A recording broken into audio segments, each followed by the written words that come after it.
Hi everyone, welcome to my presentation. I am Barb Catt, Library Media Specialist, and I am presenting today a presentation called Use Your AI Image-Ination, Exposing Elementary Students to AI Image Generation in Canva. As I said, I am Barb Catt. I am Library Media Specialist at Cartmel Elementary School. We teach grades 2 through 4 in the Carroll County School District located in Carrollton, Kentucky. It's a rural community about an hour north of Louisville. I was a 4th grade teacher for 8 years prior to becoming the media specialist, where I have served for 7 years. Our school is, we have about 425 students enrolled. We are one-to-one Chromebooks. I operate on a hybrid schedule, half day library checkout and admin time, and half day I teach in the specials rotation. My curriculum is aligned with the Kentucky Academic Standards Library Media Standards. So this presentation was kind of born out of some ideas and some inspiration. I wanted to expose my students to AI in a creative way that would allow them to experience the capabilities, some of the capabilities on an introductory level without overwhelming them. This actual assignment project that I created was largely inspired by a session at the KISTE conference by a district digital learning coach named Jerry Broyles from Fayette County Public Schools, also in Kentucky, and he has given me permission to share his resource, his presentation at the end, so I credit him with a lot of the inspiration and ideas here, but mine are just a little bit different. He was using Adobe Firefly, and I, of course, am using Canva. So I was thinking about possible projects. Jerry presented that some of his students illustrated their personal writing pieces. I thought about students illustrating or creating images for chapter books or some prompt guided images to kind of give them some ideas and some choices. So my lesson is built on 2 standards from the KAS. With guidance and support, students explore a variety of tools and materials to create new things and show resiliency through refinement.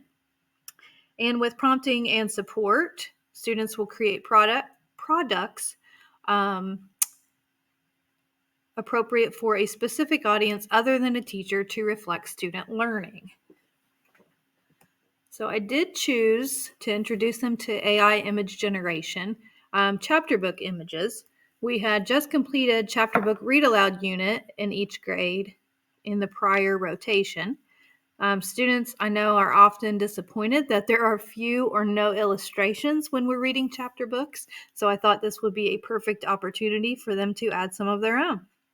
I also knew the content of the books because I read it with them, so that gave me the ability to kind of guide their descriptions and assess their learning accurately through their outcomes. So I actually did this with 3rd and 4th grade. I wasn't sure that 2nd grade could maneuver the procedure in Canva quite as smoothly as 3rd and 4th grade, but I may give that a shot next year. So introducing the project, we did a brain dump and a group discussion about AI, kind of gathered some of their ideas and their schema on AI. Most every group that I questioned or prompted to tell me what they knew about AI said it's robots and they're going to take over the world. So that was a good jumping off point for us. But we kind of had a discussion. We jotted down some ideas. And I cleared up a couple of misconceptions. Then we did a mini lesson, excuse me, on adjectives and descriptive language, because that is a definite requirement when writing a prompt. And I did a demonstration and modeled the steps and demonstrated refining a prompt to kind of improve on your image a little bit and get a little closer to what you're imagining. So next up is a video clip of how I would demonstrate to the students, and I actually thought that I was recording my narration while I made this video, but I did not, so I'm going to voice over it right now. So it might seem a little disconnected, but I'll do my best. So, teacher demo, when I was creating the assignment, I created a new design. I did a 4x4-inch square page, and then I created 4 blank pages for them. I just titled the assignment accordingly.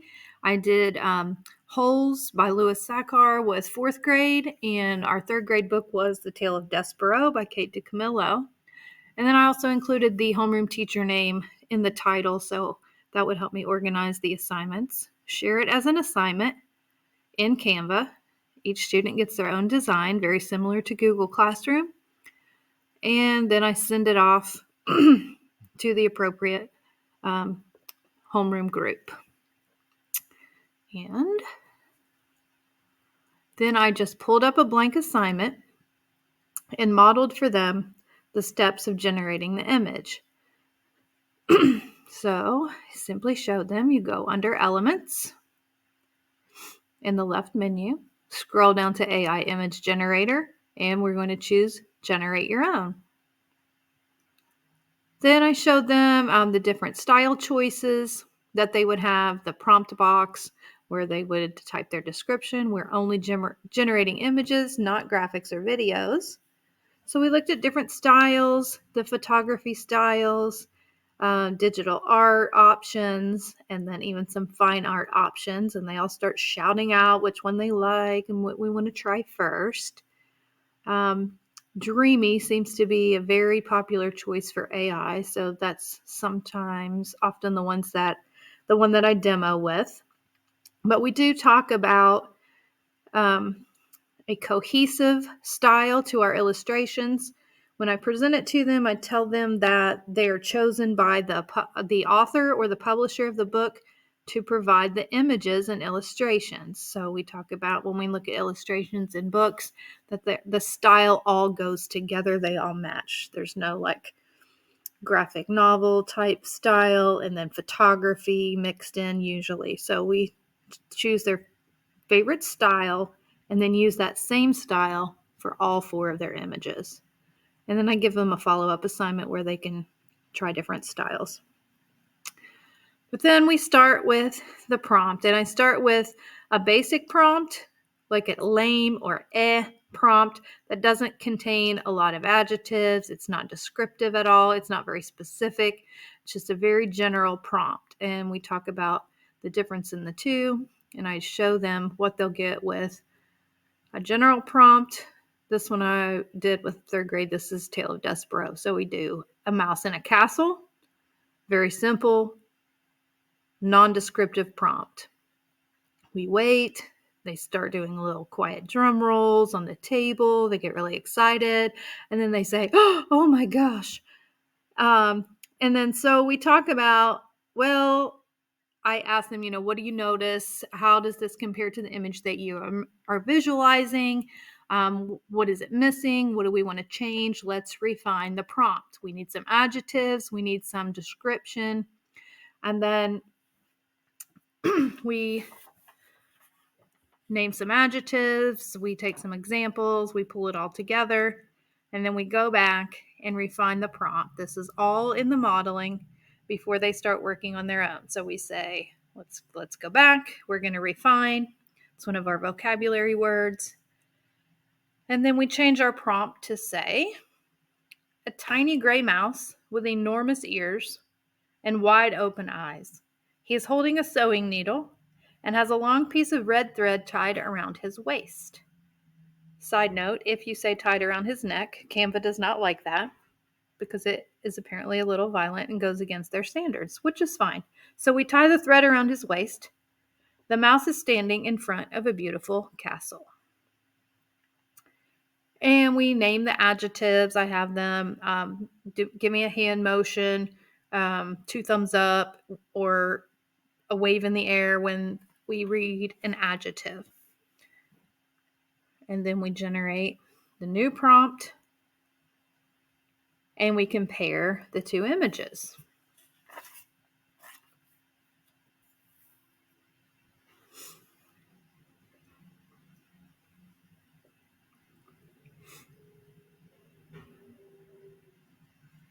So we generate again, keeping the same style. And then we wait for our new Magic Media images to appear. Once we have those new images, I show them a couple of formatting options.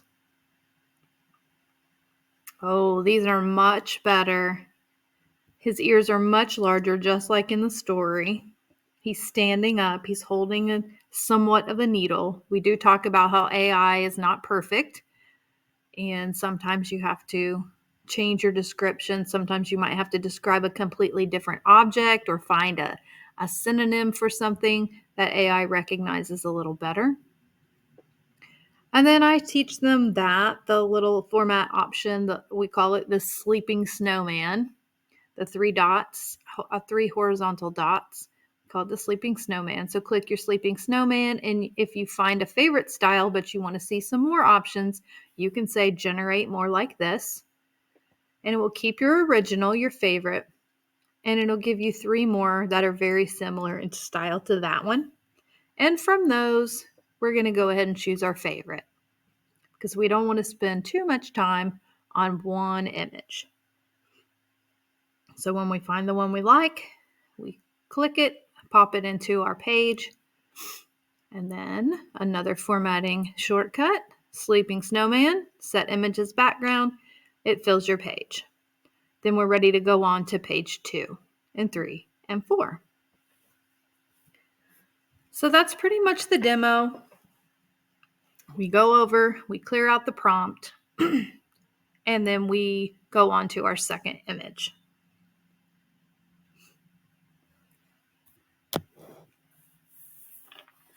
And then they sign on to the Canva class, open up their assignment, and go to work.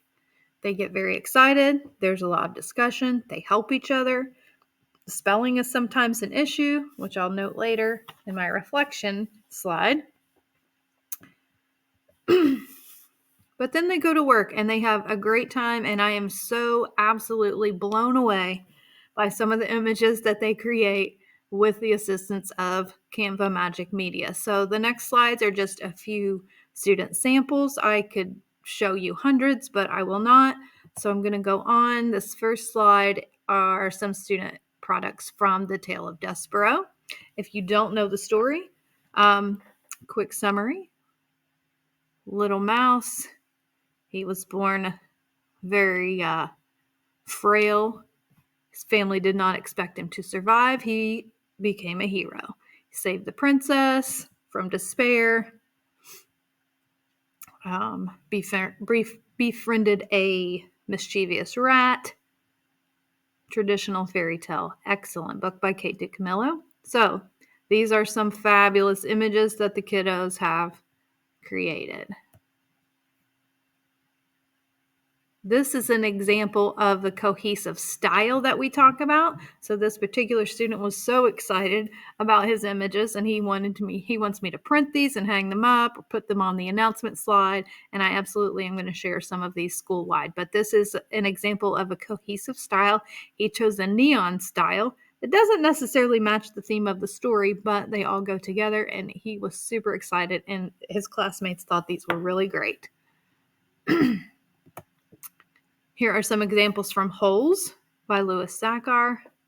Got the yellow spotted lizards, the boys in the juvenile detention camp, digging holes in the desert, surviving on onions, escaping with the treasure. So I just love how their different styles that they choose still reflect the story.